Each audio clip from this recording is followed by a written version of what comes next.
రోగులు స్వస్థపరచబడ్డారు. యేసయ్య ప్రార్థన చేస్తే జీవితాలు మార్పులోకి వచ్చాయి. ద్రాక్షరసంగా మారిపోయింది. 5 రొట్టెలు 2 చేపలు 5,000 మందికి దేవుడు భుజించడానికి సహకరించాడు.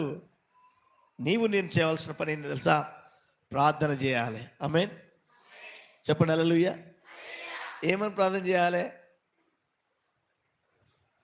ఒక సిస్టర్ ప్రార్థన చేస్తాంది, దేవా మా భర్త ఎప్పుడు చచ్చిపోతాడో దేవా అని చెప్తాంది. ఎందుకు చేస్తున్నావమ్మా నీ ప్రార్థన? భర్త చచ్చిపోవాలంటే వీడు నన్ను ఉన్నందుకు అన్ని రోజులు నన్ను ఒక్కరోజు కూడా భోజనం తిననిత్తలేడు, అడు చచ్చిపోతే వాడు ఆస్తుంది నాకు వస్తుంది, మంచిగా బతకచ్చు అనుకుంటుంది. బా నీలాంటిది దేశానికి ఒక్కరు ఉంటే చాలమ్మా, ఈ దేశం ప్రపంచమే నాశనం.